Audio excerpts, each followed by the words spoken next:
अथ विष्णु पुराण के अंतर्गत प्रथम अंश और यह 11वां अध्याय। श्री पाराशर जी बोले, हे मैत्रेय, मैंने तुम्हें स्वयंभू मनु के प्रियव्रत एवं उत्तानपाद नामक दो महाबलवान और धर्मज्ञ पुत्र बतलाते थे। यानी कि हमने तुमको जो बलवान दो पुत्र बतलाए थे, हे ब्राह्मण, उनमें से उत्तानपाद की प्रेयसी पत्नी सुरुचि से पिता का अत्यंत लाडला उत्तम नामक पुत्र हुआ।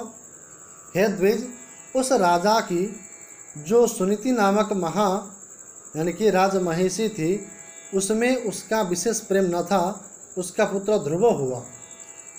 एक दिन राज सिंहासन पर बैठे हुए पिता की गोद में अपने भाई उत्तम को बैठा देख ध्रुव की भी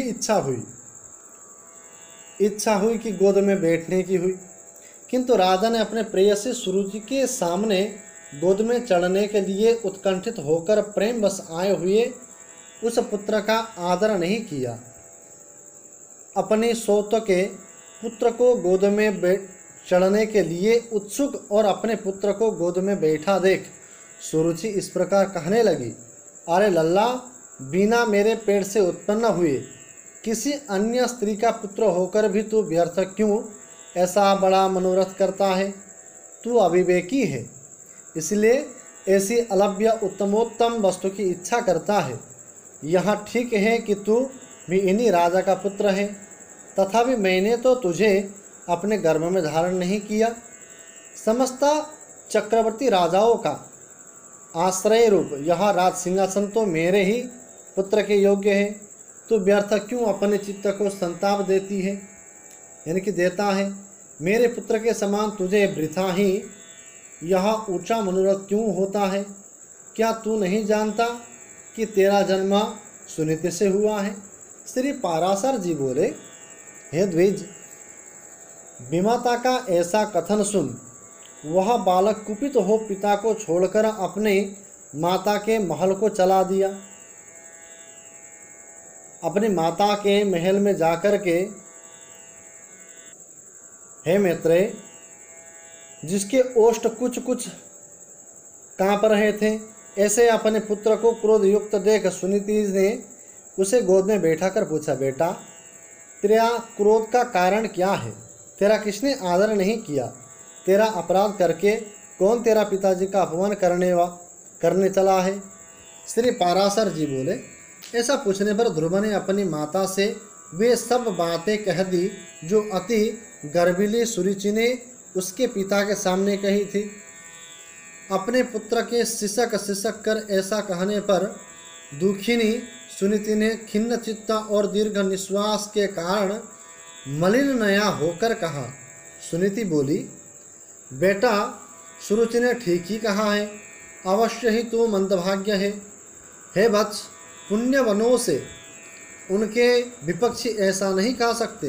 बच्चा, तू व्याकुल मत हो, क्योंकि तूने पूर्व जन्म में जो कुछ किया है उसे दूर कौन कर सकता है, और जो नहीं किया वह तुझे दे भी कौन सकता है। इसीलिए तुझे उसके वाक्यों से खेद नहीं करना चाहिए। हे वत्स, जिसका पुण्य होता है उसी को राजासन यानी कि राज सिंहासन, राजछत्र तथा उत्तम उत्तम घोड़े और हाथी आदि मिलते हैं। ऐसा जानकर तू शांत हो जा। अन्य जन्म में किए हुए पुण्य कर्मों के कारण ही सुरुचि में राजा की सुरुचि प्रीति है, और पुण्यहीना होने से ही मुझ जैसे स्त्री केवल भार्या भरण करने योग्य ही कही जाती है। उसी प्रकार उसका पुत्र उत्तम भी बड़ा पुण्य जन्म यानी कि पुण्य पुंज संपन्न है, और मेरा पुत्र तो ध्रुव मेरे समान ही अल्प पुण्यवान है। तथापि बेटा, तुझे दुखी नहीं होना चाहिए, क्योंकि जिस मनुष्य को जितना मलता है वह अपनी ही पूंजी में मग्न रहता है। और यदि सुरुचि के वाक्य से तुझे अत्यंत दुखी हुआ हो तो सर्व फलदायक पुण्य के संग्रह करने का प्रयत्न कर। तू सुशील पुण्यात्मा, प्रेमी और समस्त प्राणियों के हितैषी बन, क्योंकि जैसे नीची भूमि का ओर ढलकता हुआ जल अपने आप ही पात्र में आ जाता है, वैसे ही सदपात्र मनुष्य के पास स्वतः ही समस्त संपत्तियां आ जाती है। ध्रुव बोला, माताजी, तुमने मेरे चित्त को शांत करने के लिए जो वचन कहे हैं वह दुर्वाक्यों से बिंदे हुए मेरे हृदय में तनिक भी नहीं ठहरते। इसलिए मैं तो अब वही प्रयत्न करूंगा जिससे संपूर्ण लोक से आदरणीय सर्वश्रेष्ठ पद को प्राप्त कर सकूं। राजा की प्रेयसी तो अवश्य सुरुचि ही है और मैंने उसके उदर से जन्म भी नहीं लिया है। तथापि हे माता, अपने गर्भ में बड़े हुए मेरा प्रभाव भी तुम देखना। उत्तम जिसको उसने अपने गर्भ में धारण किया है मेरा भाई है। पिता का दिया हुआ राजासन वही प्राप्त करे, भगवान करे ऐसा ही हो। माताजी, मैं किसी दूसरे के दिए हुए पद का इच्छुक नहीं हूँ। मैं तो अपने पुरुषार्थ से ही उस पद की इच्छा करता हूँ जिसको पिताजी ने भी अभी तक प्राप्त नहीं किया। श्री पाराशर जी बोले, माता से इस प्रकार कहा ध्रुवा उसके महल से निकल पड़ा और फिर नगर से बाहर आकर बाहरी उपवनों में पहुंचा। वहाँ ध्रुव ने पहले से ही आए हुए 7 मनुष्यों को कृष्ण मृग चर्म के बिछोने से युक्त आसनों पर बैठे हुए देखा। उस राजकुमार ने उन सबको प्रणाम कर अति नम्रता और समुचित अभिवादन पूर्वक उनसे कहा। ध्रुव ने कहा, हे महात्माओं, मुझे आप सुनीति से उत्पन्न हुआ राजा उत्तनोपाद का पुत्र जाने। मैं आत्मा ग्लानि के कारण आपके निकट आया हूँ। ऋषि बोले, राजकुमार, अभी तो तू 4-5 वर्ष का ही बालक है। अभी तेरे निर्दय यानी कि निर्वेद का कोई कारण नहीं है और दिखाई नहीं पड़ता। तुझे कोई चिंता का विषय भी नहीं है, क्योंकि अभी तेरा पिता राजा जीवित है और हे बालक, तेरा कोई कष्ट वस्तु खो गई हो ऐसा भी हमें दिखाई नहीं देता, तथा हमें तेरे शरीर में कोई भी व्याधि नहीं दिख पड़ती। फिर बता, तेरी ग्लानि का क्या कारण है? श्री पाराशर जी बोले, तब सुरुचि ने उससे जो कहा था वह सब उसने सुनाया।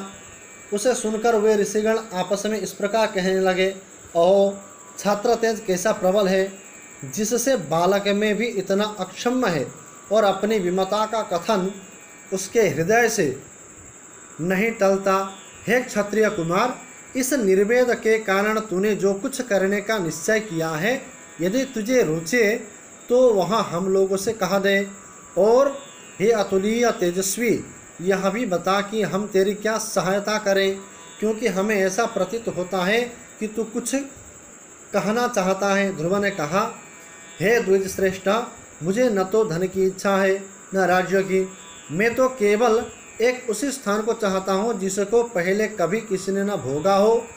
हे मुनिश्रेष्ठ, आपकी यही सहायता होगी कि आप मुझे भली प्रकार यह बता दें कि क्या करने से वहाँ सबसे अग्रगण्य स्थान प्राप्त हो सकता है।